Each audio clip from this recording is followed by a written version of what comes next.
Shalom saudara-saudara yang dikasihi Tuhan. Hari ini merupakan hari ke-7 memasuki tahun 2022. Seminggu sudah kita meninggalkan tahun 2021. Pasti banyak hal yang sudah saudara rencanakan di tahun yang baru ini. Saya juga bersyukur masih diberi kesempatan untuk dapat berbagi spiritual journal di awal tahun 2022. Sebelum kita membahas firman Tuhan, mari kita berdoa lebih dulu.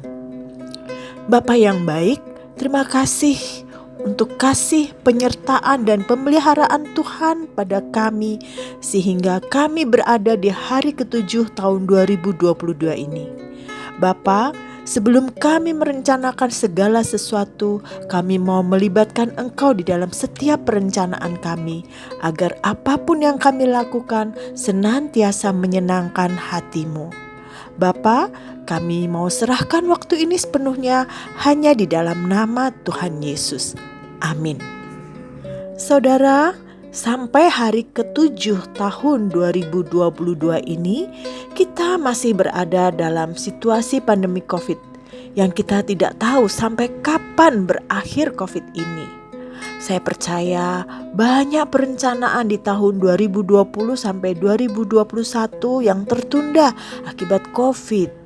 Mungkin juga di antara kita ada yang takut untuk merencanakan sesuatu di tahun 2002 ini. Tapi mungkin juga ada di antara saudara yang sudah merencanakan banyak hal di tahun 2022 ini. Nah saudara, saat ini kita mau belajar dari Yakobus pasal 4 ayat 13 sampai 17. Spiritual journal ini saya beri judul Libatkan Tuhan dalam Setiap Perencanaan. Mari kita lihat ayat 13. Jadi sekarang hai kamu yang berkata, hari ini atau besok kami berangkat ke kota Anu, dan di sana kami akan tinggal setahun dan berdagang serta mendapat untung. Jika kita mengamati ayat 13, ada tulisan yang menunjukkan tentang waktu, yaitu jadi sekarang, hari ini atau besok, tinggal setahun. Jelas bahwa ini berbicara mengenai waktu. Dilanjutkan dengan kami berangkat ke kota Anu. Ini berbicara tentang suatu tempat dan suatu rencana. Rencana apa? Rencana untuk berdagang, dan tujuannya adalah mendapatkan untung. Lanjut ayat 14. Sedang kamu tidak tahu apa yang akan terjadi besok. Apakah arti hidupmu? Hidupmu itu sama seperti uap yang sebentar saja kelihatan lalu lenyap. Ayat ini merupakan kelanjutan dan menerangkan ayat 13. Ketika kita merencanakan sesuatu, perlu dipikirkan apakah rencana itu bisa terwujud. Karena kita tidak tahu apa yang akan terjadi pada hari esok. Yakobus menanyakan, apakah arti hidupmu? Di sini Yakobus menjelaskan bahwa hidup kita itu digambarkan seperti uap yang muncul sebentar saja dan cepat hilangnya. Artinya, hidup kita itu sangat singkat. Dari kedua ayat ini, Yakobus mengingatkan kita, ketika kita mau merencanakan sesuatu, perlu dipikirkan dengan serius, karena hidup kita sangat singkat. Mari kita baca ayat 15 dan 16. Sebenarnya kamu harus berkata, jika Tuhan menghendakinya, kami akan hidup dan berbuat ini dan itu. Tetapi sekarang kamu memegahkan diri dalam congkakmu, dan semua kemegahan yang demikian adalah salah. Kecenderungan manusia adalah merencanakan segala sesuatu didasari pengetahuan dan pengalaman hidup sebelumnya. Manusia cenderung mengandalkan diri sendiri, merasa jago, dan ketika berhasil maka jadi sombong.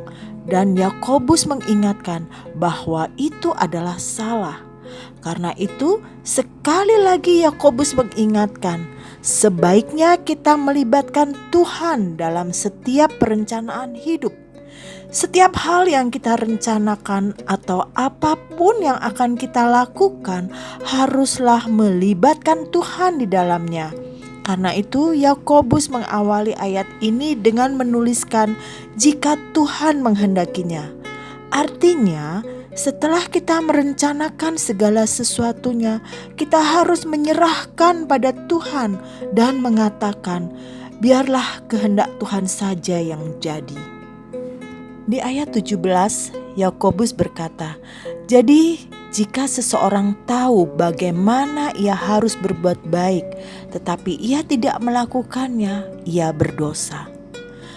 Merencanakan sesuatu itu sangat baik, agar kita dapat mempersiapkan segala sesuatunya dengan matang. Mungkin kita berpikir bahwa rencana itu akan berhasil dan baik untuk kita. Namun, apakah rencana itu diperkenan dan memuliakan Tuhan? Kita harus ingat bahwa rencana Tuhan itu selalu terbaik untuk kita, sekalipun ketika kita menjalaninya akan merasa tak nyaman, keluar dari zona nyaman kita. Tetapi satu hal yang harus kita ingat, bahwa rancangan Tuhan akan membuahkan hal yang sangat indah pada akhirnya.